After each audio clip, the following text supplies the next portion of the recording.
Welcome to Scrollin', a podcast about the Elder Scrolls Online. I'm Ket. I'm Davius. This is episode number 71.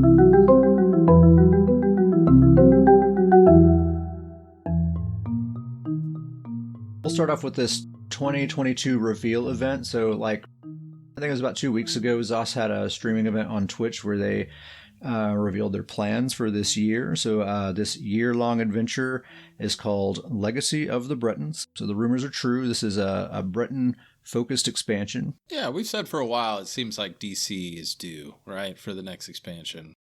Yeah, totally. It seemed like they had to be getting one. Everybody else has gotten these new expansions, and DC's kind of... multiples. It's been Hrothgar, right? Was the last one? Yeah, the first one and the last one. There you go. Yeah, and that wasn't even that was free DLC. Yeah, at the that time, wasn't even real. actually. That was the real / fake expansion. I've heard people say that was it was at a time when the game was literally dying, and that was their last ditch big push to get people back into the game, and it was successful actually because it was really good. Yeah, like the savior of the game, right? I've heard that same thing. Mm-hmm. I wasn't around at that time, but that's what people say. So yeah, it is indeed Breton focused. It's going to be a typical release schedule like we get every year. So it's a Q1 DLC or a Q1 dungeon DLC, which we'll talk about here in a minute. We'll get the Q2 big expansion, another dungeon DLC on Q3, and then Q4 is it's still part of ESO Plus, but I think of it as a mini expansion, right? It's you get a zone and a story and all that stuff. And I think if they follow their pattern over the last 4 or 5 years, I think we should get a arena with that Q4 release. Ooh, that'd be really cool. I could go for a new arena. They've never straight up stated that that's the pattern that they follow, but we didn't get one last year, and then we got Vatishran the year before that, and then 2 years before that, we got Black Rose Prison. Let me ask you this. Would you prefer a solo arena or one of the group type arenas? I think I prefer the group arenas, and again, if they are indeed in a pattern, this would be a group arena. Yeah. Because Black Rose was group. I don't know if that's a pattern they're falling into or not. It could not be that at all, but... just as long as they go away from the waiting 15 seconds for the mobs to spawn.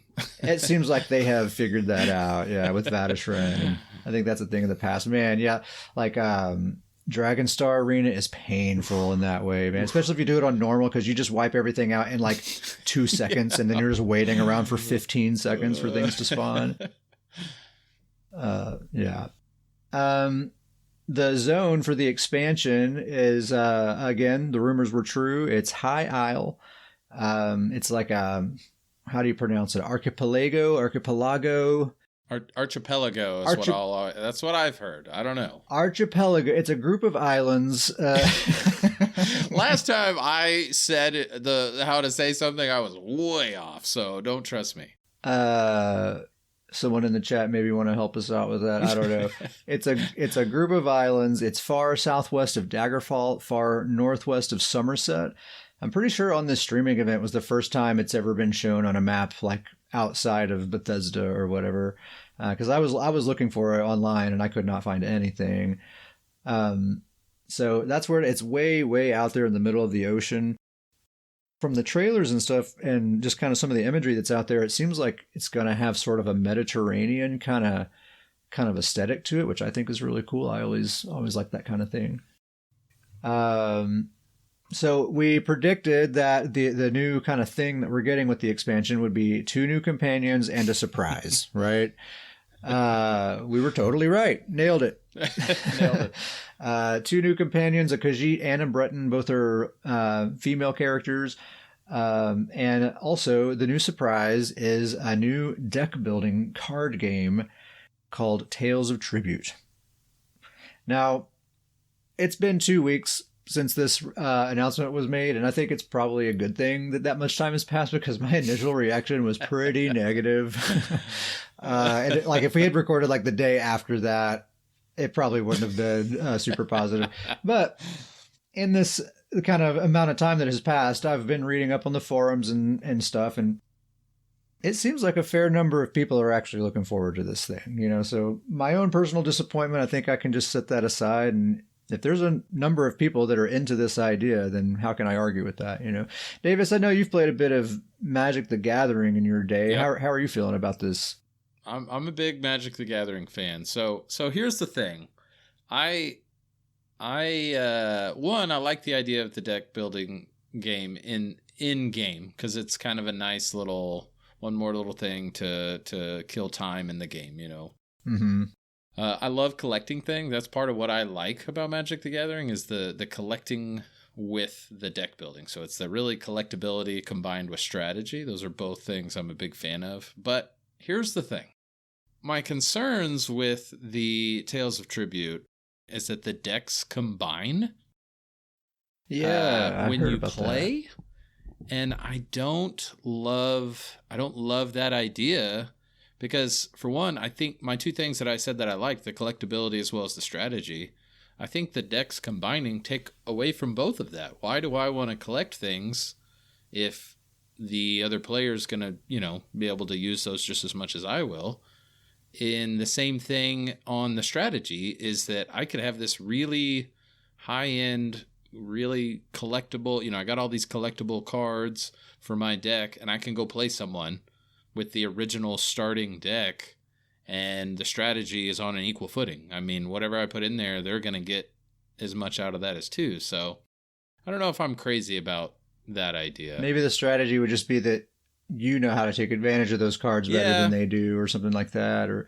But that is weird. That is a weird thing. Yeah, I mean, I get, yes, you know, if you play a whole lot, you're going to have that over them, but it's weird that it's regardless of it's kind of like the cards don't really matter. It's just going to be your ability of how familiar you are with the game, which maybe that's what they're going for, but I don't know.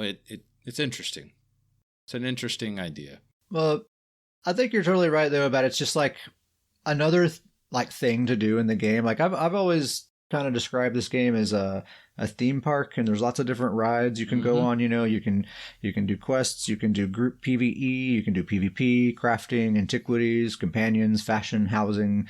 You know, and this is just one more, you know, ride that they're installing in the theme park. And not every ride's for everyone, but it seems like enough people are looking forward to this thing to justify it. I mean, look at it this way. You know, it was just the other day. We were both logged into the game. We were talking, you know, we went in one of our deep dives on theory crafting and build, and we literally were just in the game both hitting the space bar. Yeah. We were just both down hitting the space bar. So maybe in the future I'll force you to play a card game as we were talking build. That builds. Is true. It is, and they're really trying to capitalize on this. It absolutely is simply a social gathering place a lot of the time. And yeah, you're totally right. There are lots of times that we log in and just don't do anything at all but stand there and just talk on Discord and just move our characters around so we don't get auto logged out, you know, like, and then log out and go to bed. Man, next year I hope we get a class or a skill line. I think it's gotta be big. We need to go big. We need to go big next year, guys. Come on. Next year is the last chance for go big. It's time. It's been, you know, we've been patient. It's gotta be. It's got to happen. Go big, or I'm going to keep playing, but I'll complain about it. We'll still be here, but Cat's going to be wagging his finger. The thing is, it's like, I feel like they've been doing such a great job with like balance and that kind of stuff. Like that's what's like keeping me hooked as like someone who really likes to make a bunch of PvP builds and that sort of stuff. Like every single patch for the past year or so, things are just getting more and more interesting in that regard. And so that's kind of why I'm able to like, well, this expansion, maybe this card game and the companions aren't really for me, but I'm still, a lot of things are happening in the game that's keeping me engaged and keeping me excited and enthusiastic and all that. Yeah, it could be very much a carrot on a stick situation, but maybe there's something to this re-architecting of the server and better foundation for the game. Maybe it's going to allow them to really make that massive change. Yeah. Another thing, of course, with every chapter, I think there's always a trial. There is a trial with this one called Dreadsail Reef. So that's another thing. If people are into trials, they'll be able to do that. So I think that's about all we know for the kind of the year's worth of content. But we do have a lot more information about the Q1 DLC because the PTS went up last week. We're actually in week 2 right now, which, as usual, absolutely nothing happened for the week 2 PTS. But week 1, there's some interesting stuff to talk about. So this patch is called, it's the Ascending Tide DLC. And we're not going to read through all the patch notes like usual. We're just going to kind of cherry pick stuff that we think is the most interesting. Mm-hmm. So as usual for a Q1 DLC, this is a 2 dungeon pack. The dungeons are called Coral. Is that pronounced Airy? Aerie? Eerie? Pronunciation episode. Coral Airy. Man, we're not good at reading today, are we? We gotta be better. So math and reading. Math and reading are not our strong subjects. Just you wait, though. Guys, there's other things. We're really good at Elder Scrolls Online, though. Okay, that's a life skill we do have. Airy? Airy? Coral Airy? Anyway, Airy? Yeah. Coral Airy. Ship. So that one's in Somerset. Shipwright's Regret is in Rivenspire. You get the usual kind of rewards. You can get a face and body marking, mementos, titles, housing items, that kind of stuff. And as usual, there's a bunch of new armor sets.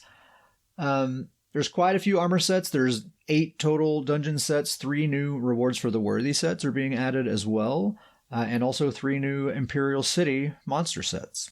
So that's quite a few. I think we're not going to talk about all of them because that would just take quite a while, and I think would just be kind of monotonous. So what we're going to do is each of us are going to pick one of the dungeon sets and one of the PvP sets to talk about. So Davis, why don't you go first? What sets do you want to talk about, man? All right. So the first one I want to talk about is Griffin's Reprisal. And it's a medium armor set. I think this is one of the dungeon sets. Yeah, if I'm correct. Coral Airy dungeon, I think, whatever it's called. I just wanted to hear us say it again. Yeah. But Griffin's Reprisal. This is the 2 through 4 is critical chance, line of critical chance, line of offensive penetration, and then another line of critical chance. Mm-hmm. So a little concern there that there's no max stats, but that's not a terrible 2 through 4 if you can get the max stats elsewhere. But really, the exciting part is this 5-piece. I'll just read through it here. Is when you deal critical damage, you or an ally can activate a synergy on the enemy for 8 seconds, causing a small griffin to fly by and deal bleed damage over 10 seconds. To an enemy within 5 meters. 20-second cooldown, and it scales with your weapon and spell damage. So, first of all, I mean, this is a Davius set, right? You're summoning this griffin flying by. Yeah, I immediately thought of your Stamina Warden, Bearclaw. That's who I'm going to try throwing this I knew it. You already guessed it. I actually kind of like, too, that it's not only the proc is not only something that you can activate, but I think it's kind of cool that it's a synergy that a teammate can activate as well. And it's a synergy that you like activate by targeting an enemy. It's kind of strange that way. It's kind of cool though. I mean, I feel like it's gonna. I guess it depends on who's activating it. I wonder how that's gonna work with damage. Is it always my damage, or is it whoever's activating? I think it counts as your damage no matter what. All right, well, that's a good thing for me because so I've tested this thing out in the build editor on old Bearclaw the Nord, my Stamden, and I've got this idea for kind of this bleed damage build, which is what this does, and I've got this thing up to it's over 30k tooltip, so I think it could be a pretty fun little build. I don't know, we'll see. The 20-second cooldown's kind of long, but it's, 10-second dot. So. I think that's standard synergy cooldown is always 20 seconds. It's the 20 seconds. Okay. So, 10-second dot, potential for 50% uptime. I think it's going to be pretty cool. I'm definitely going to at least try it out, and I'll end up using it, and we'll see how it works out. But I'm pairing this with that bleed damage set. Blood Drinker, I think's the set. Oh yeah. Wardens have a lot of bleed damage. Yeah, and Wardens have a lot of class abilities with bleed damage, so I think it could be pretty cool. Cool, man. Nice. Yeah, that absolutely is a Davius set, 100%. As soon as I saw it. And this thing has potential just to look really cool, right? I thought about this being one of my picks to talk about, and I was like, no. This is obviously one Davius is going to pick. Davius will have this one covered. I want to see this cool griffin fly by. I hope it has a cool animation for it for sure. Mm. The second one I want to talk about is Baron Thirsk. Okay. This is one of the Imperial City monster sets. And really, I'm just going to read through this two-piece. I'll break it down after I read through it because it's a lot going on here. On dealing area direct damage, mark a target for 6 seconds. Every 2 seconds, an explosive scamp is spawned. And then after 1 second, detonates, dealing magic damage up to 6 enemies within 4 meters, applying minor timidity. Timidity? Oh, God. Timiditty? I'm going to have to bleep that out, Davius. Timidity. Timidity. Minor timidity. We are struggling with words today, man. Oh, struggling, man. We're having a tough time. For 10 seconds, drains 1 ultimate every 1.5 seconds.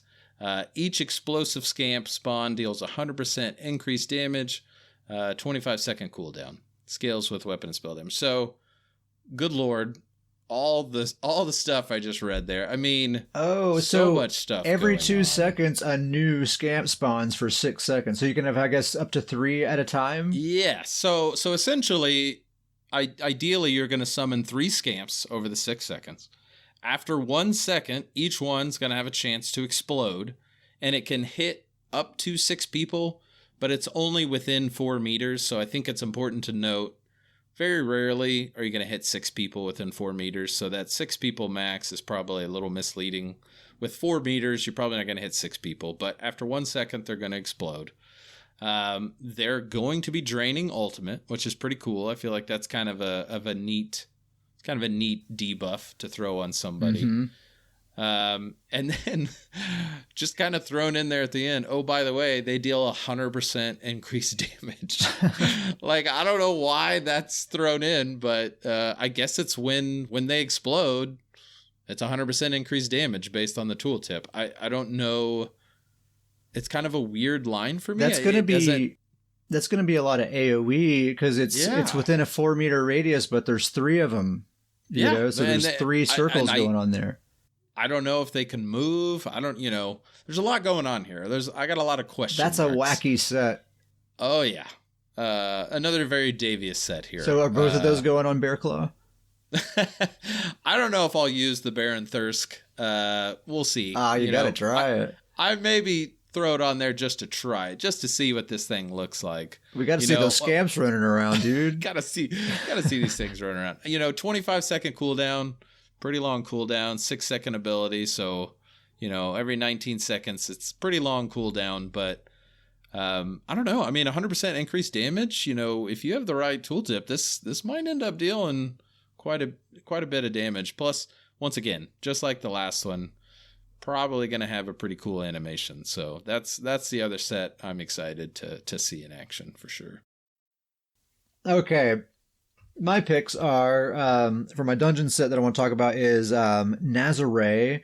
It's one of the monster sets from Shipwright's Regret. Gives you a line of max health, and then the 2-piece, when you use an ultimate ability, the closest 6 enemies within 12 meters have all damage over time, major debuffs, and minor debuffs applied to them, extended by 1 second per 25 ultimate spent. Doesn't apply to beams or tethers, so everything else though. And it has a 20-second cooldown per target. That cooldown per target is pretty nice.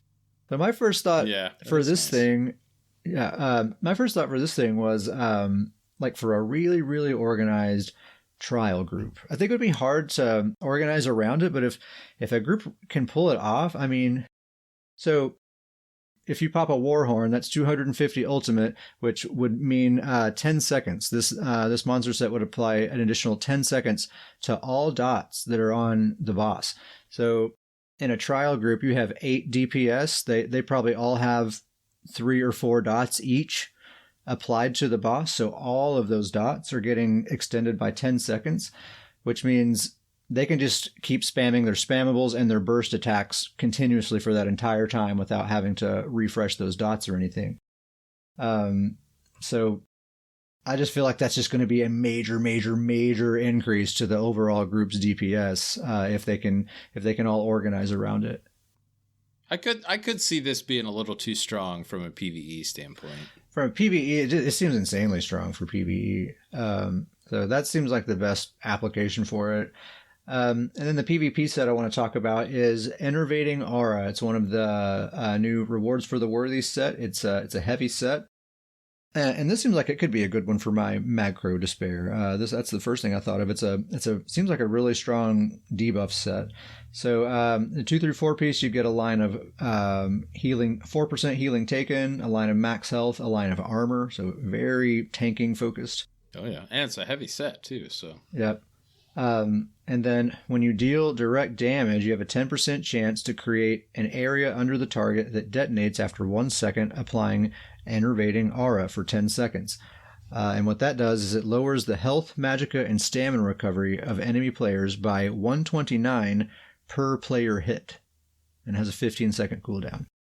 That could potentially be very strong. Like if you're in a battleground, like if you hit 4 players with that would be a total of 516 recovery that you're taking away from that entire team. And I assume it works like other debuffs. That's probably pre-buffed recovery.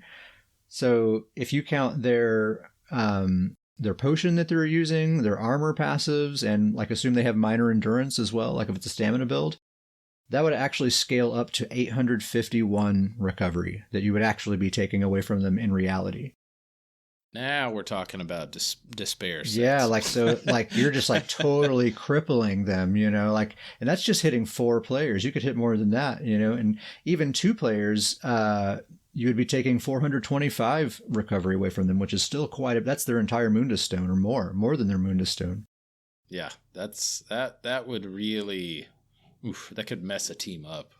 And a good real team brawl, you could just sap everything away from a team. Yeah, that along with Kin Marcher having 2 major debuffs on all of them at the same time, I just feel like they're just going to feel like they can't do anything. That's going to be really, really strong, I think, and under the right conditions. But I think even it's going to be pretty easy to find those conditions. Even 2 targets seems like it would be worth it.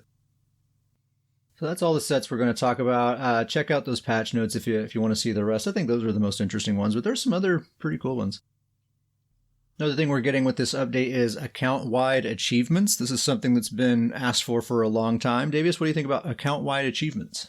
I'm actually really excited about this. I feel like I'm not going to feel so guilty when I'm doing new zones with non-Davius characters. Yes, absolutely.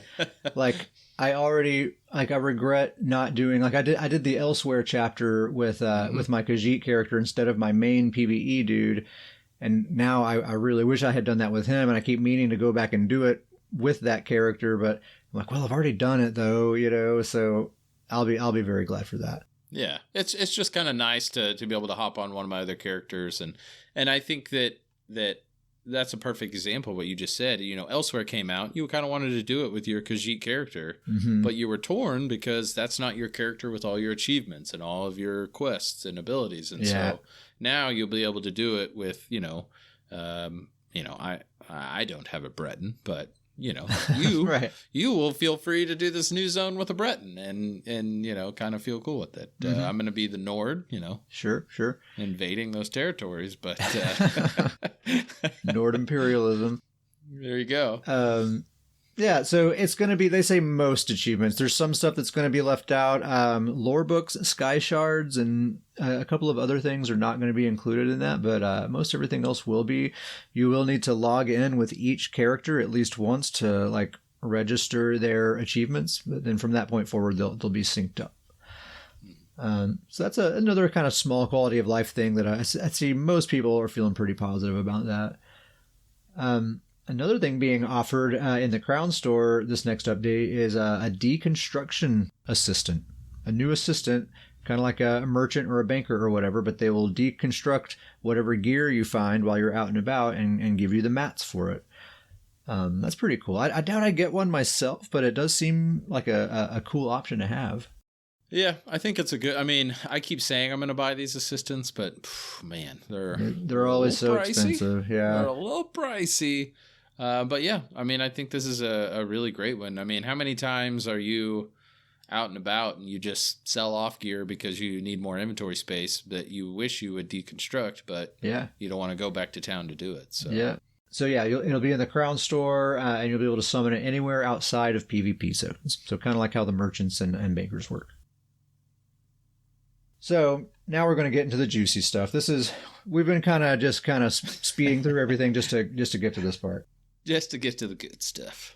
Combat and ability changes. So this is the skill hybridization patch. That's the kind of big thing that's happening this update.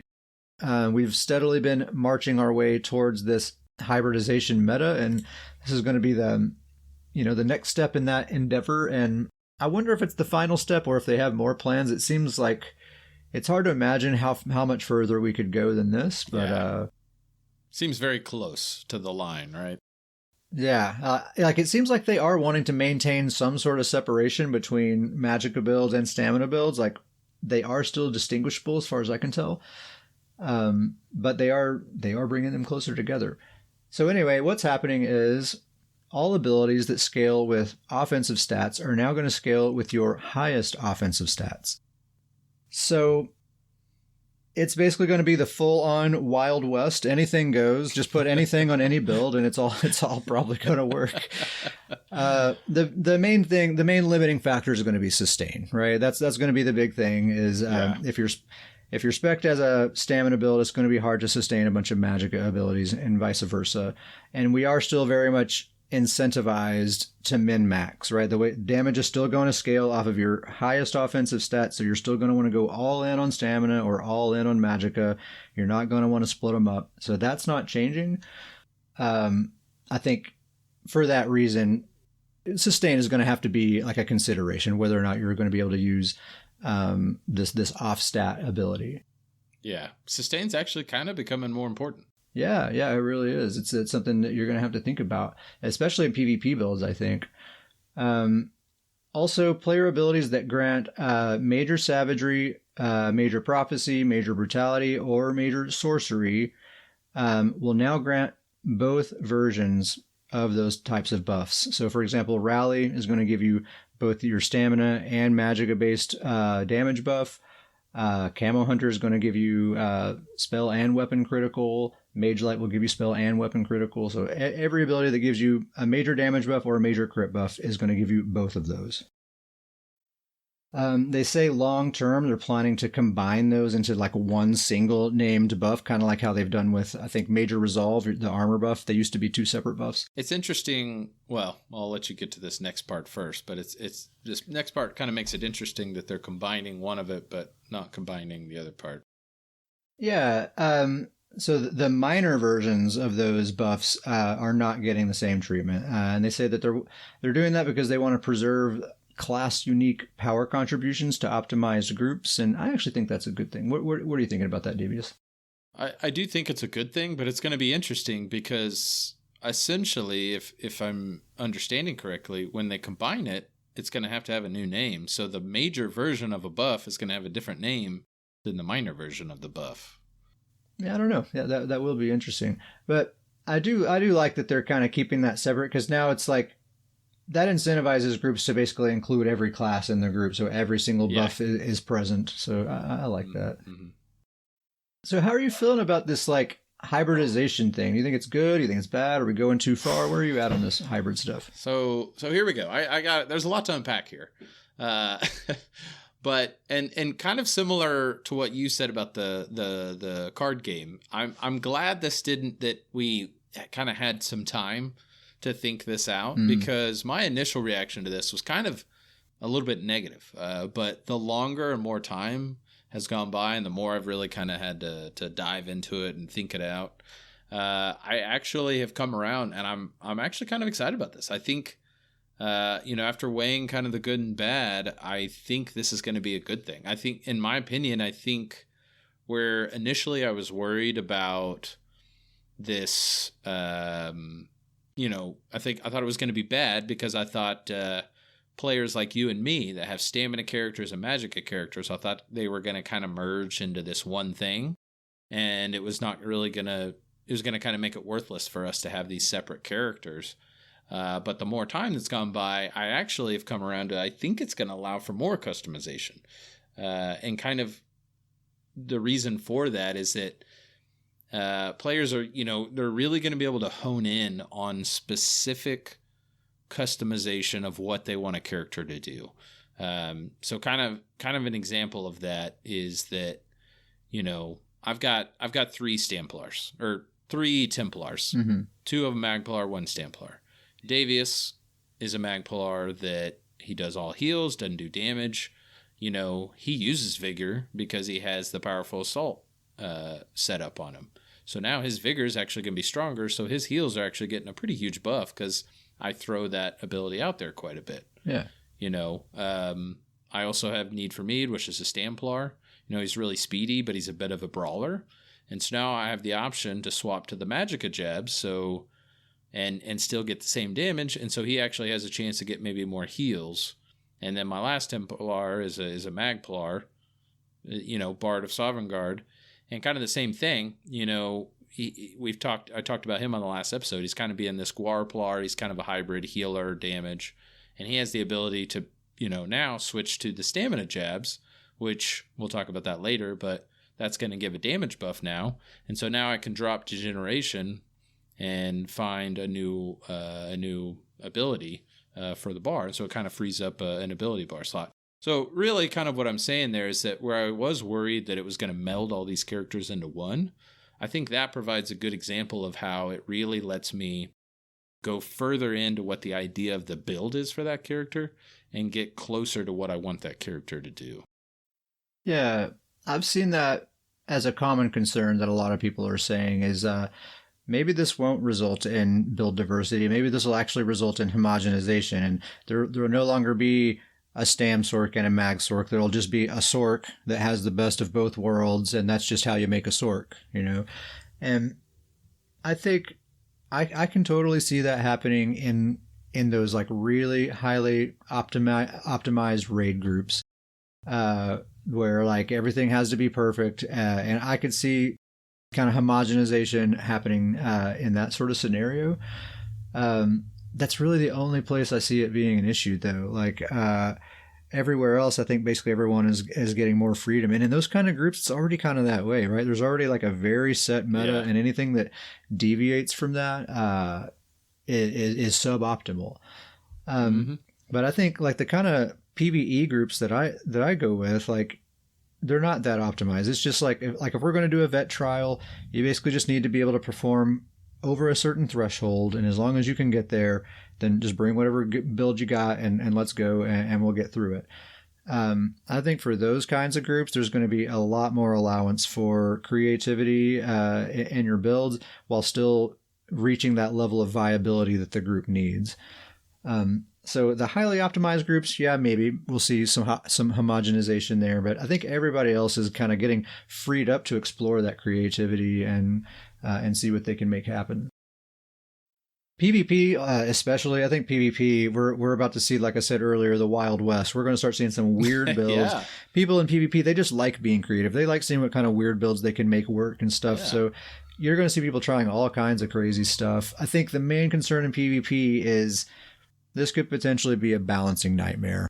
Yeah, the scary thing in PvP is it's StamSorcs or Sorcs, whatever you want to call them now. I don't Stam MagSorcs, I don't know what they're called now, but Sorcs and then kind of everyone else. Like there's I have some concerns with where Sorcs are going to sit. They're taking back their throne a little bit. Yeah. StamSorcs specifically, and we're gonna have to watch and see how this goes down. I think that's kind of most of the concern is it's like specifically the options that are being given to stamina builds now. Like all of these skills that have really kind of been out of their reach are now just kind of being dumped in their lap. And it's like, have fun, boys, you know? And I feel like stamina specs weren't necessarily balanced with, you know, having those abilities in their hands. So I wonder if in the coming weeks of PTS, we're going to see some adjustments around that. You're totally right about StamSorcs. I plan on going on a bit of a rave about StamSorc in this episode. They're getting, I think, probably more than anyone.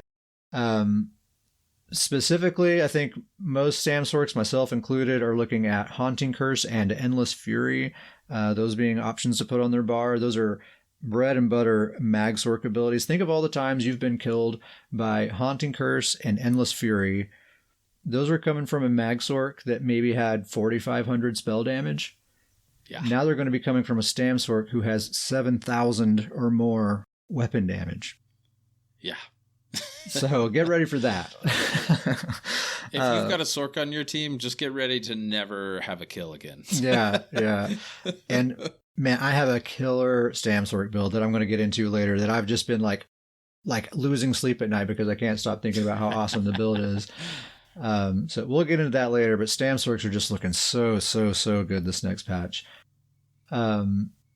Other stamina specs that are getting some good stuff, Stamina Necromancers with the Intensive Mender. So the Intensive Mender on my Magcrow with 3,300 spell damage already has an 11k tooltip.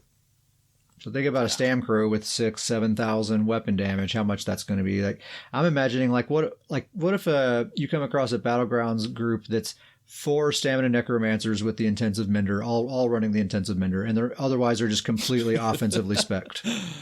Good luck with that group. Like, how are you going to focus anybody? You know, anytime you try to focus someone, they're just going to have 4 Intensive Menders just spamming Breath of Life on them over and over again. You know, like no one's going to die.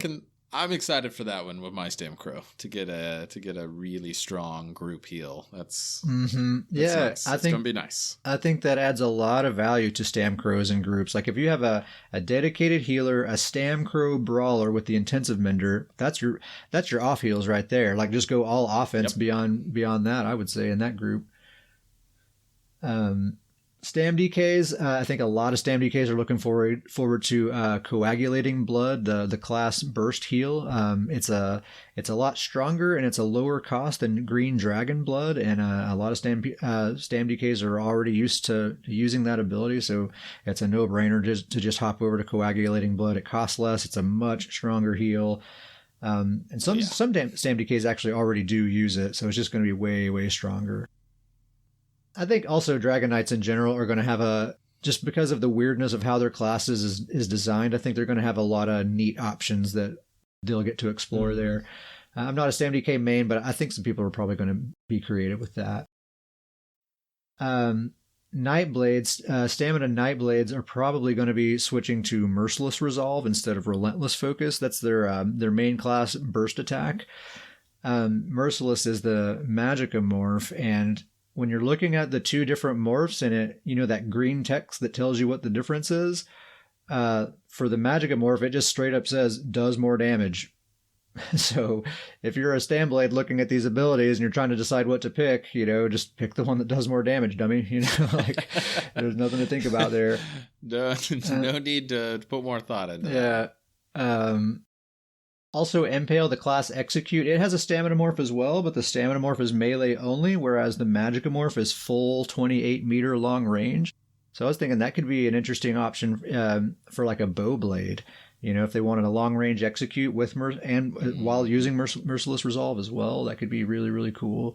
Actually got that idea from CPU Scientist. Shout out CPU Scientist.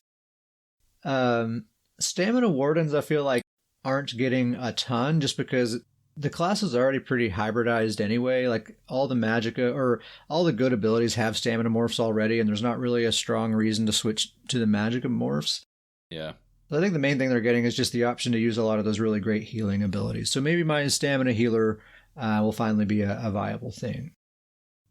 Stamina Templars, I don't think they're getting a ton either, because kind of the same thing. Their best abilities already have good Stamina morphs.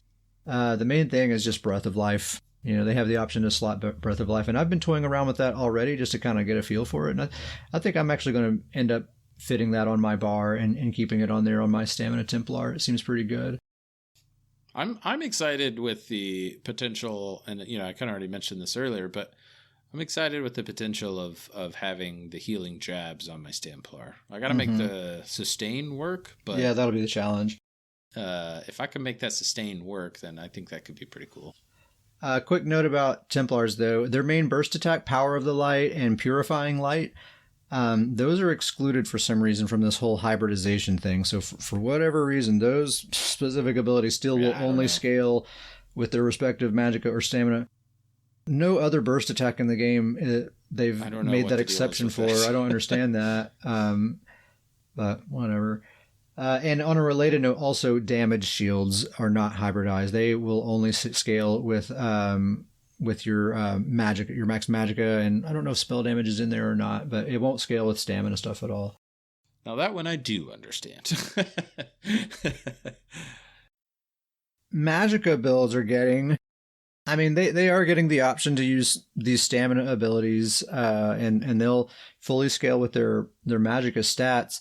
In PvP, at least, I don't see a ton of magicka specs opting to do that. Just 'cause, at least for me in my magicka builds, I don't like to spend more stamina than I have to.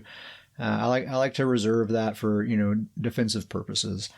In PvE, I can absolutely see basically both stamina and magicka specs mixing and matching, because it's only going to help their sustain, right? Like if only half your abilities cost your primary resource, then you can basically cut your sustain in half and still be effective.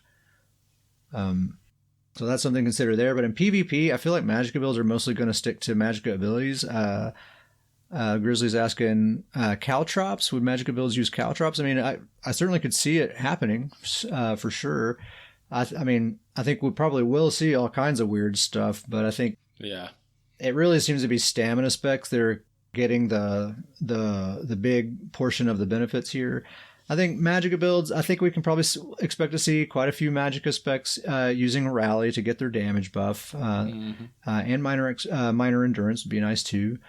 I bet we'll see a lot of mag DKs in particular use executioner or spin to win. That's something that mag DKs have always really struggled with, is that they can lay in a lot of damage, they can apply a ton of pressure, but getting that execute is always it always gets stolen. I think it goes back to I think it's really cool that, if you have a character and there's that really cool ability that or that really cool morph that you just wish you could use on your character, most likely you'll be able to fit that on your bar now. Yeah, you can figure it out somehow. I bet a number of magicka builds, especially healers, will use vigor, especially the AoE vigor like you use on your Magplar healer. Use that and regen. That's just two really strong hots that you have on everybody around you. And vigor isn't super expensive either. It'll be pretty easy to keep that going. So there are some options there, but I think stamina specs are mostly going to be getting the benefit here. And does that terminology still apply? I think is something worth talking about. Do we call them stamina builds or magicka builds, or is it just a sorcerer? Yeah, I think that's a great point. I don't know. I agree with that. I don't know if we're still going to have, stamina characters and magicka characters. It's going to be more of, like you just said, this is a Templar, this is a Sorc, this is... Yeah, so in my mind, there still is a distinction. Like I was saying earlier, you are still going to need to dump all your points into stamina or magicka. And there come inherent kind of advantages and disadvantages whichever way you go. So in my mind, it's still helpful for that terminology to stick around.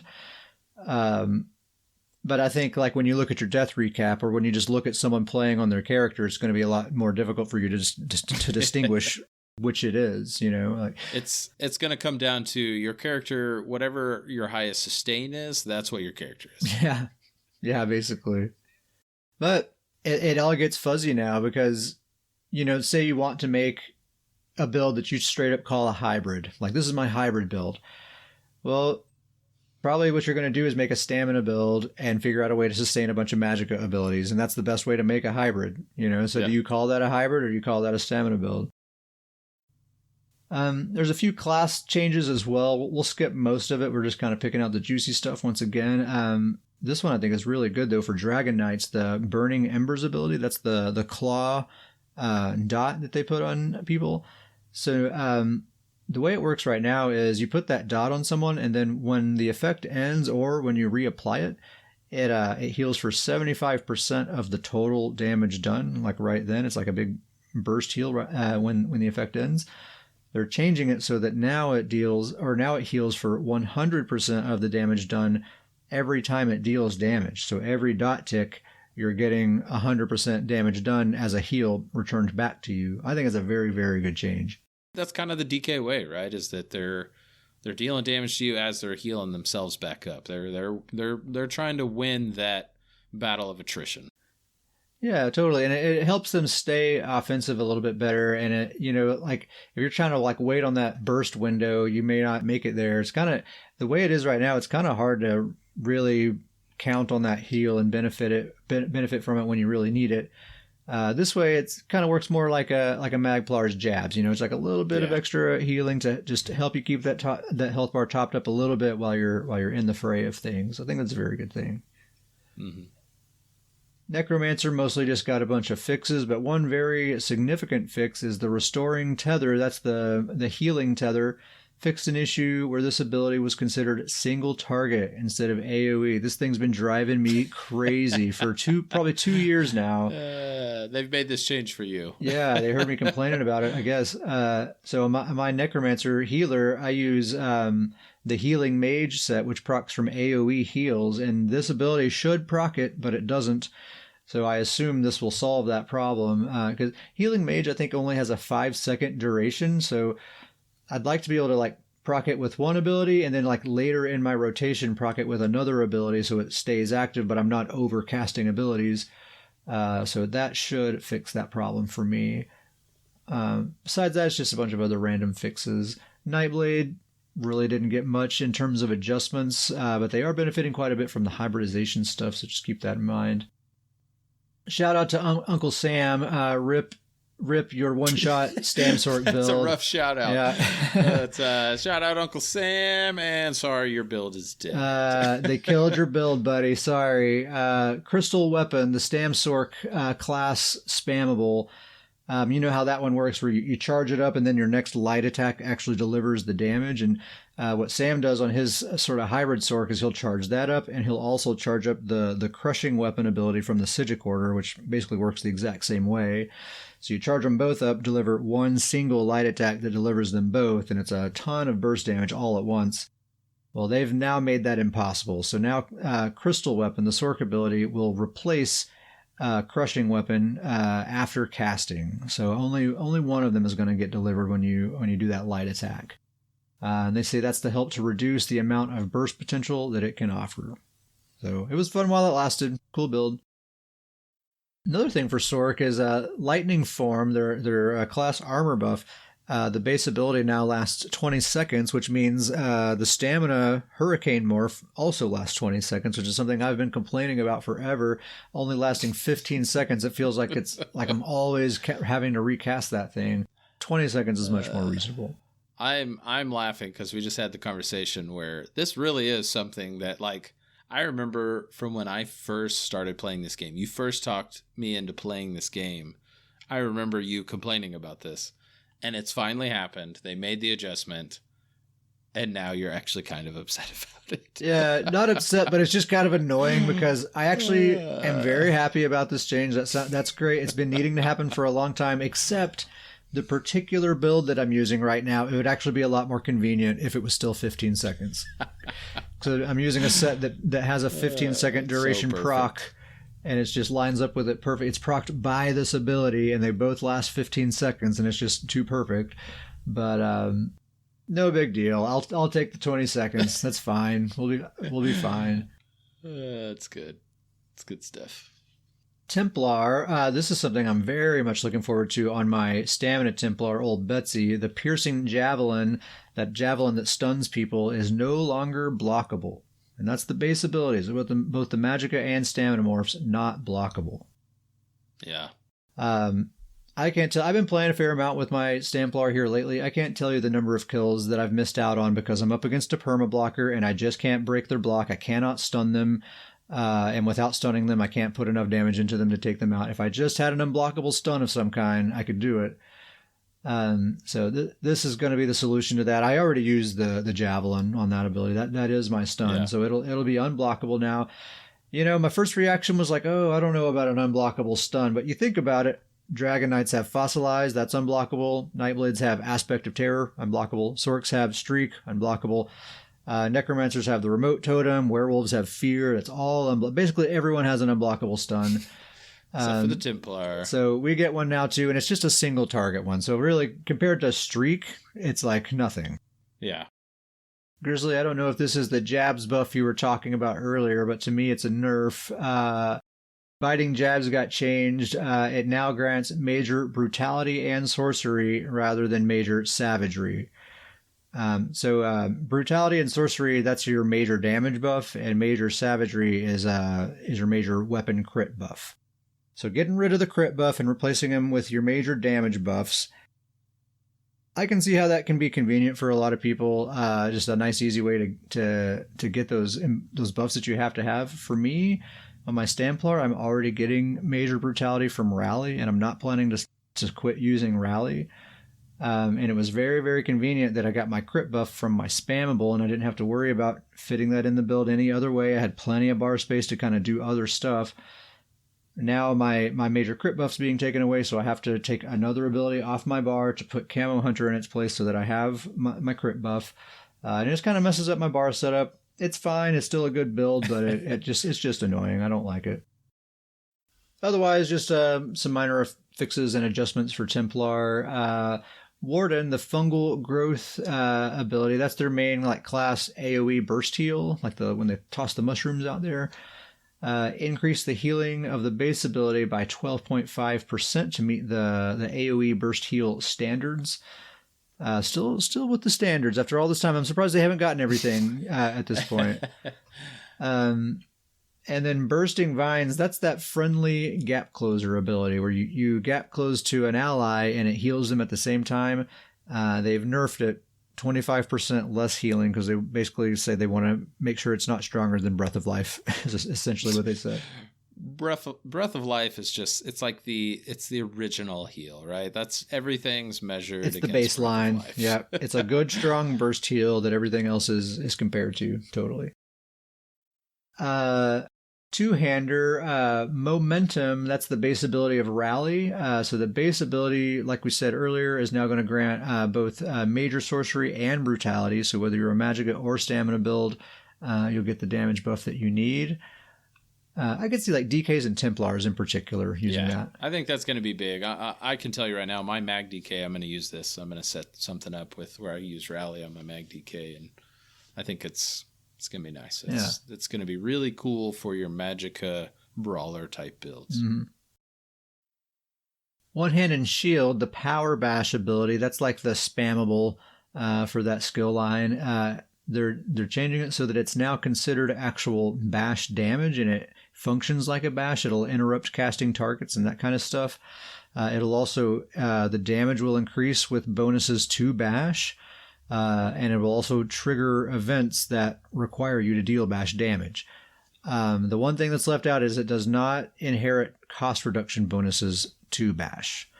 But it basically meets all the other conditions of bash. The devs say, in an effort to inject some life into a niche playstyle, we've significantly amped up the viability of bash builds by giving them a true spammable. They also say, we're aware of how much power is behind bash builds, so we'll keep a close eye on it. It seemed like they contradict each other a little bit there. Yeah. My confusion with this is mostly with the dev comment. I don't have a bash build. I've never played one before, but my understanding from what I've talked to people and what I've observed of other people playing with them and getting mowed down by them repeatedly, the whole thing that's strong about bash builds is that actual bash, real bash, is not on the global cooldown. You can get 3 bashes in per second. And so that's what makes it so strong. You can stun someone, get 3 bashes in before they even break the CC. And if you have your bash damage amped up really, really high, then that's just a ton of damage. Whereas this power bash ability, it's going to scale with bash damage and all of that, but it's an active ability that goes on your skill bar, which means it has a 1 second cooldown. You can only cast it once per second maximum. So I feel like if you're trying to make a bash build and that's what it's all about, it seems like this might not be something you would actually want to use. Now, conversely, I could see this being a great option for just like a straight up brawler, like a StamDK sword and shield. You just want to get in there and get in the mix, and this could be a great spammable for you. It's not, I wouldn't say it's a bash build. It's just a brawler using this as a spammable. That's the real application I see there. Yeah. But I don't really know. Anyone listening who knows a lot about bash builds, scrollandpodcast@gmail.com. Let us know. Is this something that a bash build is going to take advantage of? I feel like not, but I don't really know. Maybe if they have their bash damage ramped up a whole bunch, like it's like a finisher, a bash finisher ability. I don't know. Yeah, maybe. It's interesting to me that they've had so much focus into bash builds lately. It's annoying to me because it's repeating a cycle that at this point I'm convinced is intentional, where they always introduce these specs where you are incentivized to invest into tankiness, into survivability, and in return you're given a lot of damage. Right? Like Hrothgar's Chill was the last example. And the proc meta before that, with the 25% Malakath proc meta, everyone was Crimson Twilight. Yeah, everyone was as tanky as they could be. Stack that health and that resistance as much as you can, and then just let the proc sets do the rest. And they've repeatedly acknowledged that, okay, we realize that people don't like it when those kinds of builds are viable, but here we are again. It's obviously like part of their cycle that they plan. That's why I'm laughing, is that they always apologize for it. They're always like, "Oh, we're sorry. We've caught our mistake on this. We've taken this away. We realize you don't like it." And then, like you said, then it's like, "Oh, hey, new patch. Here we go." We wanted to give these builds that are incentivized to spec into tankiness more damage because we know you guys like that. Weird. So we're predicting 3 months from now, hey guys, we realize the power bash is not something you want. Yeah. We're gonna make some changes. It's part of the cycle. It's all part of the plan. So anyway, that's that. Dual wield. This is a small thing, but it's a good thing though. The hidden blade ability, it grants major sorcery and brutality like all the others, gives you both damage buffs. And the flying blade morph, that's the one where you have to hit somebody with it and then activate it again to teleport to them, and then that's when you get the damage buff. Freaking dumb. They've changed it so you don't have to do that teleport anymore. You get the damage buff on the initial cast. So that's smart. Why was it ever not that way? Yeah. It's already like kind of a niche ability. I mean, I feel like it probably has maybe some PvE capabilities, but maybe. I feel like I've heard of some people that do the AoE morph and make a pretty good AoE out of it. But yeah, I've used the AoE version before, and it like bounces around from target to target. It can be pretty good. That's dual wield. From the bow, Bombard. This is a good change right here. Bombard's that AoE kind of. It's the morph of arrow spray that snares and immobilizes people. It no longer snares. It still immobilizes, but no longer applies a snare. I think that's a very good thing. This has been an overpowered ability for too long.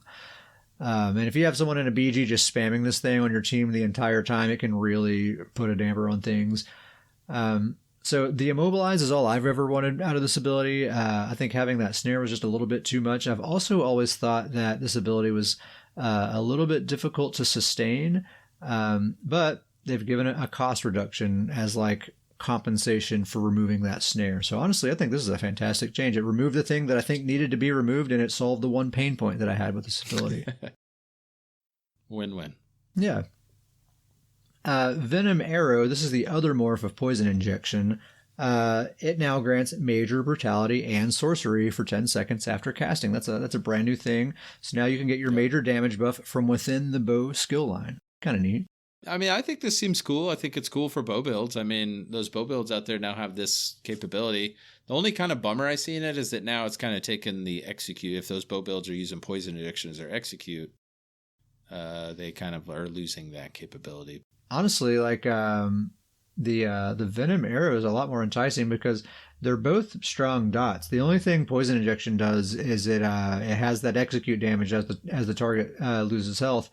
Venom arrow is still a pretty strong dot. Plus, it can interrupt targets that are casting, and it gives you this damage buff. So it's a lot more enticing than it was before. You know, I was thinking about me and you on this. What's kind of a nice change for this on us is that really from you kind of got me onto this, but you know, we have a couple characters where we use the master bow on the back bar. And so this is only kind of one extra thing if you do that back bar master bow, is that you're getting that weapon damage buff from the master bow ability, and now you're also getting your damage buff. So yeah, and there's a lot of value in having a ranged interrupt as well. Like if you see someone trying to res somebody and you're far away, you can interrupt them from far away. You see a sorcerer doing a dark deal, you can interrupt that. There's a lot of things you can do with that. Hey, look who showed up. Dr. Professor made it after all. Welcome, buddy. Glad to see you made it in. There he is. He's a true goon after all. Let's see. Resto staff, the Blessing of Protection, the AoE burst heal. They increased the cost and increased the healing done. So the base ability and the combat prayer morph have been increased by 36%, and then the Blessing of Restoration morph was given an extra 12.5%. That morph already did more healing than the base ability, so that basically just puts both morphs, they're doing equal amounts of healing now. So 30%, 36% buff to the base ability. I think that's a good thing. That is a much weaker heal than other burst heals, so I think it needed that. So I know that the combat prayer gives you the damage buff, but what does the other one do? I think it gives you resistance. I think it gives you like minor resolve, I want to say. Okay. So it's kind of it's kind of an offense defense. That kind of makes sense. I get that. That's basically it. That's all the good stuff for weapon changes. They also made a change to our... Let's talk about bad stuff now. Yeah. They made a change to our good old friend, not really our friend, Dark Convergence. Basically, we said this was going to happen on the last episode, and this is just, it's happening. They fixed an issue where Dark Convergence was failing to apply any of its damage bonuses based on additional targets hit. So it hasn't been doing that increased damage based on the number of targets that it hits this whole patch, and so they're fixing that now. It's still a super duper popular set, and it's just going to be even more popular once it's actually doing good damage. So not looking forward to that. Have fun, Necros, or heck, even a Magplar. Make a Magplar, throw a Ward Maiden on there, throw this on there, do the AoE version of Extended Ritual, just go around spamming that. Mm-hmm. You'll be fine. You'll be fine. That's all you need to do.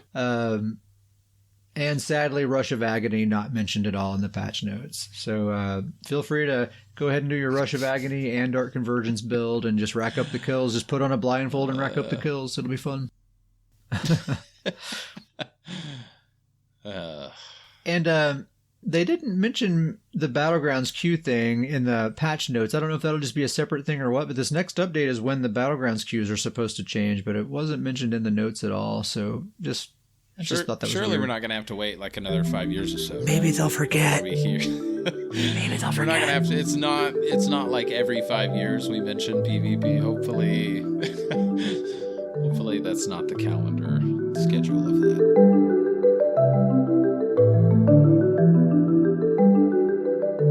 Let's talk about a little bit of gear here. There's a couple of pieces of gear that I'd like to discuss. One is my good old friend, Ring of the Wild Hunt. I kind of don't want to have this conversation because it makes me a little sad. I'm breaking up with Wild Hunt. I'm breaking up with Wild Hunt, guys, and I think I probably suggest for most PvP builds, if you're using Wild Hunt, probably figure something else out to get that speed, and you're probably going to find a lot more value. If you think about it, while you're in combat, you get 15% movement speed. And if you have 2 swift pieces on your jewelry, if they're gold jewels, you have 14% movement speed. So basically, you can think of it as Wild Hunt is giving you the value of 2 jewelry traits. Whereas compared to, say, Gaze of Sithis, just the health alone is worth more than 3 jewelry traits. Plus you get health recovery, plus you get resistance. So actually, most of my builds that were using Wild Hunt, I've put Gaze of Sithis on them and running 2 or 3 Swift instead. I have more speed than I had before, better stats than I had before. It's just all around a better build. So I hate to admit it, but I think Wild Hunt is maybe one of the least valuable mythic items to put on a PvP build, even if you're all about speed. Here's the thing I'll say for Wild Hunt, and just to be an argument here, is that it is still great for a poor man's version of getting speed on a character.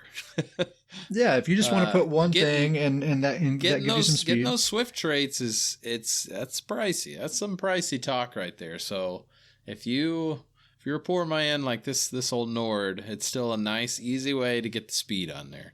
It's maybe not the best solution, but it's a nice, easy way to get that speed up. Yeah, certainly.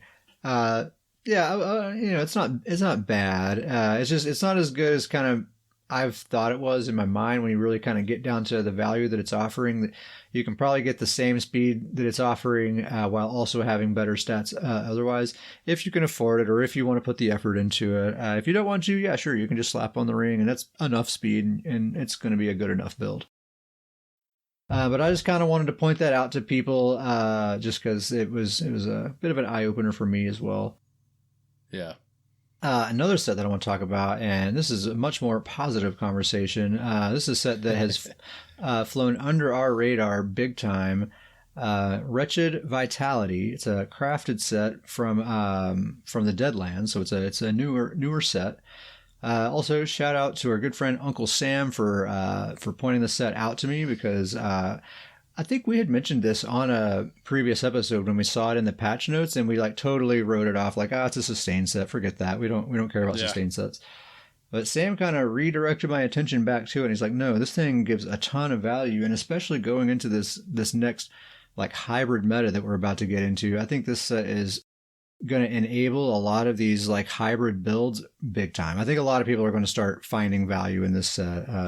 And it's going to be a kind of the solution to a lot of those sustain problems we're going to be running into. And this is I think this is going to start becoming my new Heartland Conqueror. I think you said it best the other day when we were talking. I think this is the new set that all other sets have to beat out in order for me to justify using them, which is going to be hard to do. I mean, this is even beating out Heartland for most of my builds as far as the stat density that it's offering me. I could make adjustments everywhere else in my build to kind of compensate, and basically by the end of it I have way better stats than I had before. Yeah that makes a lot of sense. So what the set does, you get a line of magicka recovery, a line of stamina recovery, a line of weapon and spell damage, and then the 5-piece. While in combat, when you apply a major buff or debuff to a target, you gain 260 magicka and stamina recovery for 15 seconds. And also while in combat, if you apply a minor buff or debuff to any target, you gain 130 magicka and stamina recovery for 15 seconds. So 260 plus 130, that's 390 total. If you count the 2 and 3-piece bonus, that's 519 magicka and stamina recovery that this set's giving you, which is an absolute metric ton of sustain. Yeah. And I've been talking about my StamSorc and about how I want to use Haunting Curse and Mage's Wrath. He already uses Streak, Dark Deal, Critical Surge. So sustaining, 5 of my 10 abilities are costing magicka. Sustaining that magicka while also investing in the stamina stuff that I need in that build, this absolutely is the solution to that. This solves the problem handily. Yeah. I mean, this is we're talking about all this hybridization, and this is the hybrid sustain. This is how you get. This is it. Yeah, absolutely. Another good option is the Torque of Tonal Constancy, but I think this totally blows it out of the water. And the thing is, there is no cooldown on these procs, so the major buff or debuff gives you 260 magicka and stamina recovery. The minor buff or debuff gives you 130. They're both independent of each other. They can be procced simultaneously or independently. Neither one of them has a cooldown, which means anytime you meet that proc condition, it just refreshes itself over and over and over again. There's a few abilities that I came up with. I'm sure there's a lot more, but StamSorc's armor buff, Hurricane, it gives you your major armor buff plus minor expedition, so that meets both proc conditions right there, that one ability. The Warden's armor buff, same thing. It gives you your major armor buff and minor protection. So that'll proc both components as well.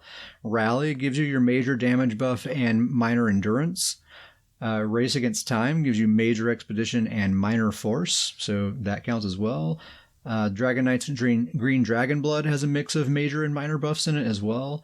So those are all abilities that you can cast one time, and it'll totally proc this set. Yeah, the big ones on that list for me are, I mean, obviously the StamSorc, because that makes a lot of sense. But Rally and Race Against Time. Oh yeah, that's almost something that I have on every stamina or magic build I have is either Rally or Race Against Time. So it you can almost make it work on any build. Basically any Magicka build. I mean, Race Against Time is a mandatory ability for any Magicka build. Yeah. So basically every Magicka build can totally use this set. Another great thing about this set is it's back barrable. So you can proc it on your back bar, swap and have something different on your front bar, and it retains that 5-piece bonus. It's also very good as a double bar set as well, though, and then you can take advantage of that 4-piece weapon damage on the front bar as well. Either way, it's great, but I think that's where a lot of its value comes from, is you can have it on the back bar, have something different on the front bar, and you're getting the benefits of both of those 5-piece sets and opening up a lot of other slots for other stuff to kind of fit in there. Grizzly Khan said he's using Wretched Vitality and Stunes on his Werewolf. Yeah, that sounds like a totally solid setup. Absolutely. Nice. I feel like it's somehow you have to find a way to have a character have Wretched Vitality and Heartland Conquer. That's got to be your build. That's just your favorite set's character. Well, I mean, sadly, I actually feel like Wretched Vitality outclasses Heartland Conqueror, and it's more likely just going to replace it on most of the builds that are using that. I think I'm already planning to do that on my Magplar. So yeah, I think that's where it's going. So I have been using this set on my Stamina Sorcerer, and it's kind of been the secret to his success, or one of them anyway. And I just want to lead straight into this conversation about my StamSorc. We're going to get into this right now. I cannot contain it anymore. I am reaching unprecedented levels of StamSorc hype over the last couple of weeks. Forget that Magblade main. You're a StamSorc No, main. Magblade out the window. StamSorc, it's in. No, I don't know. I'm still loving the Magblade setup as well. For the past 2 weeks, I have just been mainlining StamSorc. I got my rewards for the BG leaderboards and everything. You know, this dude is just, it's been unreal, man. I'll just go ahead and say what the gear is really quick, and then we'll get into the details. Dr. Professor says he has the Michael Scott no gif. Hey, Magblade's still great. I still love the Magblade. So the gear setup is 5 pieces Briarheart, as always. It's a front bar only set using dual wield. I'm using that Wretched Vitality set on the back bar with an infused bow, the Gaze of Sithis Mythic Helm, and 3 pieces Agility on the jewelry. So, no more Torque Sorc. The Torque is out. It was a good build. You know, it was a good build while it lasted. It's devastating. Torque Sorc is dead. It's dead. I think if you're using the Torque, check out this set instead and see where your stats end up. I think you'll be very pleased with what you find there. The armor setup is 3 medium, 3 light, 1 heavy, which is kind of unusual for me, but I'm really liking it. 3 well-fitted, 4 divines, Serpent Mundus, Sugar Skulls for the food, and Tri-Stat potions. So that's the build. So basically the story is, the plan was, well, first of all, I got another shout out to Uncle Sam. Sam has basically become my official build consultant. I basically run all my builds past Sam. Like if I have a build idea, I say, Sam, check out this build. And he's like, cool, I like it, except I would change this, and this, and then it would be perfect. And then I say, no, I don't want to do any of those things. And then within 24 hours, of course, I've realized that, yes, I need to do all of those things that Sam said. And it's a much, much better build. So thanks, Sam, for the consultation. The idea was to get this build updated for the next patch. I wanted to kind of go ahead and get ahead of it. I knew that, I wanted to use Haunting Curse. I want to use Endless Fury for sure. And I know the damage isn't going to be there just yet, but I can kind of go ahead, put the build together, start kind of getting into the groove with the character, get a good feel for the build. And then when the patch hits, boom, I'll have all this damage and the build will be good. So got the build put together, started queuing up for some BGs, and just instantly started shredding, dude. I'm talking like 18-1, 20-0, just like ridiculous kill counts. The most success I have ever had on this character, time after time after time. It is absolute insanity. I think this might be like secretly the meta StamSorc build right now in today's patch. No, not even waiting for the update. And it's only going to get tremendously better. Tremendously better. So I kind of want to, because it took me by surprise how well this thing has been performing. I was honestly expecting to, maybe get some kills, but I'm really going to have to wait for the next patch for it to really be good. It's already amazing, and yeah, you're totally right. It's going to be like a literal god, the next update. So I think to understand why it's been performing so well, I think the stat sheet really tells the story there. And I'm just going to say this is the best stat sheet I've ever seen. I've never seen a stat sheet this good. So 29,000 health, 30,000 stamina, 19,000 magicka. That's with all points into stamina. Stamina recovery is 2,400. Magicka recovery is 1,500. 7,000 weapon damage, 44% crit, 7,000 penetration. I mean, it just goes on and on and on. It's good at everything. Every single stat. Every stat is good. Plus, I have that Sithis Helm, so I didn't write it down, but I have a very good stack of health recovery, that extra resistance as well. I mean, just all the bases are covered. And, 2,400 stamina recovery, I think a lot of people would say that's overkill, especially for a StamSorc who has Dark Deal. You can always get stamina when you want. But when I already have 7,000 weapon damage, I mean, how much damage do you need? If I can't get kills with 7,000 weapon damage, there's a problem. So if I can have 7,000 weapon damage, 44% crit, 7,000 penetration, and 2,400 stamina recovery, I'm going to take that. I'm going to be happy with that. And that 1,500 magicka recovery, that my Magicka Templar has 1,500 Magicka recovery. Okay, he has the Maelstrom Resto as well, but still, I mean, that's a viable amount of Magicka recovery for a Magicka build, and this is on my StamSorc. So sustaining Haunting Curse and Mage's Wrath along with Streak, Dark Deal, Critical Surge, it's not a problem. The Magicka is always there. I'm never even thinking about it. It's always there. And the stamina, forget about it. The stamina is literally always there. And anytime the stamina starts to get low, guess what? Dark Deal, it's back. So what I'm loving about this build is that it has all that power that I need, that I really like having on him, and I never have to take my foot off the gas. I pedal to the metal, like this relentless, hyper aggressive play style all the time. And having Haunting Curse and Mage's Wrath on there. So here's the thing. You look at these stats and you say, like, okay, yeah, any build that has those stats are going to be performing really well. But Haunting Curse and Mage's Wrath, or Endless Fury is the morph I'm using, those have been a major factor as well, and why I'm able to get a lot of these kills and burst people down. And I've been really surprised at how well those specific abilities are already performing in the live patch right now.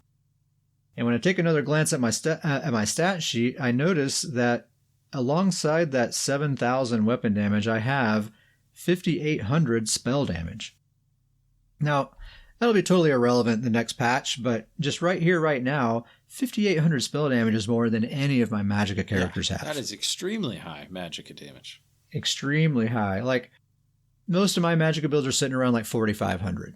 And that's a pretty good amount, I would say. Yeah. 5,800 spell damage. Haunting Curse and Mage's Wrath, already right now, they hit as hard as they do on my MagSorc. Right now on this guy. The only reason it's not more is because he doesn't have that stack of max Magicka to go behind it as well. But having all that extra spell damage just kind of compensates for that, and it's hitting. I'm not getting just as hard as they do on my MagSorc. So this is an absolutely viable build. Not just viable, maybe one of the best StamSorc builds you can have, at least in a battleground right now. And I've just been totally sleeping on it. So Yeah, I've been having extremely good success with that. The reason my spell damage is so high, it's a total accident. I did not like knowingly invest in spell damage at all. It's just been happening by accident. They changed the orc passives a while back so that it gives you both weapon and spell damage. Also set hybridization so that Briarheart set, all of the offensive stats that's giving are both types. And also critical surge or class damage buff gives both the major spell and weapon damage buffs. So you're getting all these amplifiers from everywhere because of all this hybridization they've been doing, for the past year or so. So that just really took me by surprise, and that really is why the build is already performing so well. Again, that'll be totally irrelevant because as soon as this update happens, then those abilities are going to be scaling with my 7,000 weapon damage. Yeah. So it's just going to be so much more powerful, and it already is. I mean, I'm telling you, this dude is just shredding match after match after match right now. So I'm really, really looking forward to the next patch with this dude. 7K Curse and Fury is just I can't even contemplate it. I can't even put it in my head how hard that's going to hit. Man, the combo is really fun too. So I have a Haunting Curse on the back bar because I open with that, and if my back bar is an infused bow with a weapon damage glyph. That's 452 weapon damage that I really want to be a part of my combo, right? So if I'm light attack weaving, I do a light attack weave into a Haunting Curse on my back bar that gets that glyph procced. That's just kind of a nice built-in way of making sure that glyph stays procced as part of my rotation without me really having to consciously think about it. So I like Haunting Curse on the back bar for that reason. So I do a light attack Haunting Curse, bar swap, tag them with that Endless Fury execute. I streak into them to stun them, lay into them with my spammable, which I like to use rapid strikes. At that same time, Haunting Curse is going to pop, and that combined with your spammable should put them down into execute range, which will cause Endless Fury to pop, and then you do a spin to win at that same time. So you're hitting them with 2 executes simultaneously. And at first I was like, I don't know if 2 executes, that seems redundant, but if I was using anything other than Endless Fury, it wouldn't make sense, right? But it has that 4-second delay, so you can combo it with other abilities. And if that other ability is also an execute, man, nobody survives. Nobody. If you get into execute range and I hit you with my double execute, doesn't matter how tanky you are, dude, you're going down. With 7,000 weapon damage behind it, get out of here. Yeah, it's wild. So it's really, really awesome. I think this is maybe, I don't know if I'm qualified to say it, but I think this might be the meta StamSorc build right here, right now in today's patch and especially next patch. Yes. And I haven't really seen people running around with this setup. So I think people have just been like me. They've been kind of sleeping on it. And it's taken this upcoming update to kind of prompt me to put this build together to realize that it's actually really, really great right now. Yeah. So do we call it a StamSorc or do we call it a hybrid Sorc? I've been calling it a StamSorc. I don't know. I mean, literally half of his abilities cost magicka. He has 1,500 magicka recovery, 5,800 spell damage. I mean, how is that not a hybrid? I'm going to stick to my rule of whichever has higher recovery. This is a StamSorc. Yeah. And he plays like a StamSorc. He has that athleticism, that like really aggressive play style. I think that's really what it comes down to for me. Yeah. I'm going to do a deep dive into this build in the future episode. We'll do like an official build spotlight, and probably sometime after the patch goes live. Definitely going to be digging deeper into this guy for sure. And I'll put a link in the description of the episode for anyone who wants to take a look at the UESP build and get all those details there. Definitely worth checking out if you're interested in playing a StamSorc at all. I haven't been this excited about StamSorc, I don't think, ever. And you know how much I've always loved StamSorc. Oh, yeah. So, hey, welcome, Ben. Thanks for joining us, dude. So that's the only build I really wanted to talk about. If you have any questions about that, scrollandpodcast@gmail.com. I'd be happy to answer them. I'm spreading the gospel of StamSorc. I'm like backing people into corners and being like, have you heard the word about StamSorc? Got like this crazy look in my eye. Handing like, out a brochure. Like, check out this. Check out this brochure. Look at these stats. Look at these stats. What do you got for us, Davies? What build have you been playing with, man? I'm going to talk about good old Lord of Nords. You know, my StamDK. Probably my favorite character. Not my best character, but my favorite character. In PvP sense. I have to be real specific there. But it's interesting with him because I feel like it wasn't even like that long ago. Just a couple episodes ago, I was talking about his build and his changes and how it was working out really well.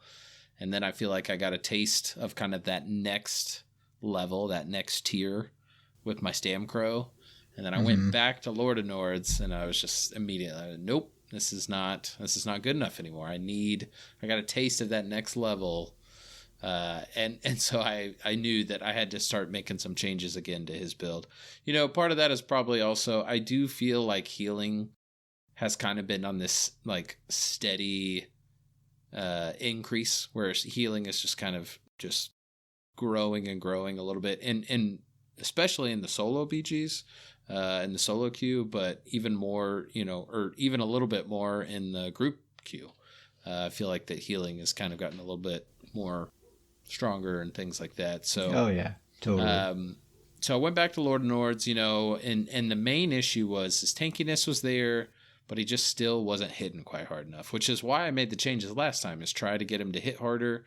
And then I kind of ran into that same problem where in BG's solo queue, group queue, he kind of had that tankiness, but he wasn't hitting hard enough. And so he was kind of lasting a long time and he was taking a lot, but eventually he was just getting finished off because he wasn't able to finish people off. And so kind of went back to the drawing board a little bit.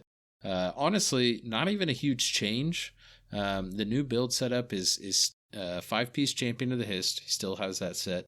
And now it's front bar, Dagon's Dominion. He still has the Malakath ring, 1-piece Trainee, and still the back bar, Vatashran Maul. Solid setup. Yeah. And so the biggest change is basically I traded the dual wield Black Rose maces for and Bloodspawn for the Dagon's Dominion, which, just a reminder, that's it's a massive damage buff to your AoE abilities. I think it's like 475. My spammable is actually the Dragon Knight Noxious Breath. I'm really into AoE spammables right now, just because, in my opinion, it's so much more helpful for your team in a BG if you've kind of got this brawler with this AoE spammable that hits well. You're just throwing so much damage into a group that, one, you're letting kind of your teammates pick out. You're throwing this damage into the group, so you're kind of letting your teammates pick out who they kind of want to pick off based on the damage getting dealt out there. Mm-hmm. And you're throwing so much pressure on that enemy team. They're having to do a whole lot more heals, spend a whole lot more resources, and their whole team's getting threatened instead of just one person getting threatened. So you're kind of hoping to have a Sorc on the team with this dude, right? Oh, yeah. Like you get in there, throw out all that AoE pressure, and then we just pick them off. Exactly. And that Noxious Breath, man, you've been in a couple BGs with me.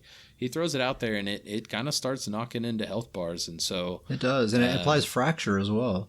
Yep. And so it's worked out really well. He still has the back bar Vatashran Maul, and that does have the powered trait. And I have swapped. We mentioned this earlier. I've swapped to the Coagulate. And that has been, already, just right now, that's already been a great change. But with this upcoming patch, it's going to be amazing. It's about a 7k heal right now with potential to be more based on how much missing health I have. But it's almost going to double that tooltip. It's going to go from about a 7k heal to a 13k heal. Oh, boy. Yeah. Not including the 33% that it can get. Exactly. When you're low on health. 33% buff. That's only going to help with his tankiness. And so I've really enjoyed this change in the sense that he still has his tankiness. He's still a really good kind of team player in the sense that he's a brawler. He very much leaps out there, gets in front, can kind of take damage for the team and be that kind of front lines. But now he's actually, throwing that debuff on an entire enemy team, throwing damage on the enemy team. And so he really kind of is this better team player, which is what I'm all about with this build. And so it's actually worked out really well. Like I said, his stats still very, very good. He's got 30k health, 32k stamina, 20k magicka, that 10k tooltip Noxious Breath. I've started using the Molten Whip just for kind of if I do kind of come across and need that single focus kind of just extra burst. I had an open spot in the toolbar for it, so That already in that doesn't get the Dagon's Dominion buff, but it still has a 12k tooltip, and with the ability of that, it basically doubles if you have all the yeah, you get those 3 stacks of Molten Whip, and it's basically double damage, so it's 24k Yes. tooltip, really, for how you use it. Exactly, and I'm getting those stacks very easily because you get those stacks from the Noxus Breath. So right, every time, that 12k tooltip, doubled, you get to a 24k tooltip. It's kind of a nice little extra burst if I need to kind of finish someone off. But yeah, the build is really working out, and I've been really into, if I'm in a front bar set, I'm looking for a high damage set that's going to benefit the specific abilities I'm using. And really kind of what I modeled this build after is that my Stamcrow was working so well, I kind of was looking at what worked well for him. And that's kind of how I came up with this idea, is that Dagon's Dominion, it's buffing the Noxious Breath. It's buffing my leap ability. It's buffing my quick cloak ability. And my spin to win is getting buffed. And so it's a high damage ability that only targets specific abilities, but I'm using all abilities that it's actually buffing on my front bar. So it's worked out really well. Yeah, we did a few matches last night with him, and I was playing my Stamplar, old Betsy. That's a classic duo right there. Oh, yeah. It's an old school duo right there. Betsy, of course, being a Stamplar with jabs, also has great AoE pressure. We were mowing some fools down, man. It was a classic duo. Always fun, those two. Oh, yeah. Public service announcement. If you're looking for a cool staff style, the Night Hollow staff style is the best in slot. Prove me wrong. Best in slot. Wow. Okay. All right. I'm going to check this out. It's the best staff style out there. It actually looks like a cool spear, and it's like nice and big and noticeable. It's like not shorter than your character is. Really, really cool staff. I like it a lot. I put it on my mag blade, and it's cool. So just a quick PSA there. Not a lot of really cool staves, I don't think. Not a lot that I like anyway, but that's one of the good ones. Nice. So here's a surprise. We have an email this week, a real email, not just about sandwiches this time. Is this a streak? I think we've got a streak going again. We got a streak, people. Oh, boy. It is a StamSorc episode, so. Nice. So this is an email from Dutchy Wow. Dutchy says, first of all, love the show. The two of you are exceptional presenters. Every episode is highly polished and an absolute treat to listen to. Wow, thanks, dude. Wow. I will take that credit for all the work you do, Ket. You can have it. Making me sound good. Dutchy goes on to say, I appreciate the deep dives you make into builds. Sharing the purpose and numbers behind your ideas is very helpful. Beyond that, I'm a big fan of your look at the BG, Imperial City, and Cyrodiil metas. It's always interesting to hear the state and health of PvP. I consider those segments to be a fantastic way for me to keep up with what's going on in the game. Thanks again for the countless hours of entertainment and education, Dutchy Wow. Wow. Thanks so much, indeed. Dutchy. Man, that's so nice. That's awesome. Thank you so much. That is so very encouraging. I appreciate that very much, dude. And that's exactly what we go for. I kind of think of this podcast in a lot of ways as us kind of documenting our own learning process of just how to be good at this game, and we find out new ideas like, oh, I actually found out that this food is better to use than this food or whatever. We just kind of come up with these little tips along the way and we share them with people, and that's the way we do it. So thanks again, Dutchy Wow. Write us some kind words anytime you feel like it. We will take those anytime. Yeah. Anytime anybody wants to write us kind words, we're all about it. If you would like to send us an email, you can send us an email at scrollandpodcast@gmail.com. You can ask us any questions, make any suggestions, really anything you want, as long as you are polite. scrollandpodcast@gmail.com. Another quick shout out once again to Uncle Sam and CPU Scientist. Really, both of those guys have been my build consultants here lately. I've kind of been coming up with build ideas, and then I kind of run them past them, and we sort of bounce back and forth with a bunch of ideas. And like an hour later, we have like an amazing build between the three of us figured out. So it's been a lot of fun just kind of actively theory crafting with those two and kind of putting three minds together and coming up with some cool stuff. So shout out to Uncle Sam CPU. Thanks, guys. We got to throw some extra shout outs in there. Shout out Grizzly Con. I'm so sorry. I always forget the chat. My bad, guys. Shout out to Grizzly Con, Dr. Professor, and Ben is awesome. Ben. Yeah. Thanks, guys, for being here while we record. It really adds a lot to the show, and I appreciate the support and the friendship. Thank you very much, guys. Anything else, Davis? Any other shout outs? I think we got it covered. We have a guild. It is called Stoons Goons. It is the best named guild on PCNA. For sure. For sure. No doubt about it. It is also the official guild of the Scrollin' Podcast. If you would like to be a member of Stoons Goons, send us an email at scrollinpodcast@gmail.com. You can also hit us up in-game on PCNA. I'm at Ket Sparrowhawk. Davius is at Starjumper. Hit us up and we'll get you an invite. If your guild roster is totally full and you don't want to drop any guilds, that's totally fine. We can get you in our Discord. That's really where the action's at anyway. Most of our conversations and shenanigans take place in the Discord. Again, that's just scrollinpodcast@gmail.com and I'll send you an invite. And I think that's it. Davis, did you have anything else before we go? I think that's everything. We made it through the pronunciation episode. Yeah, the pronunciation episode.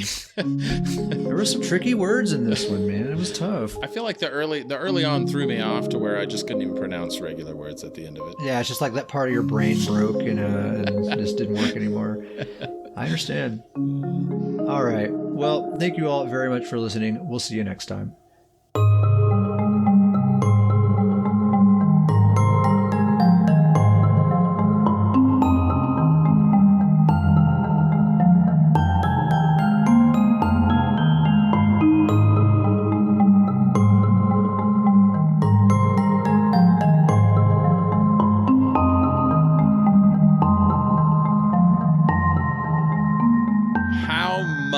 Cocaine is involved. All of it. With that.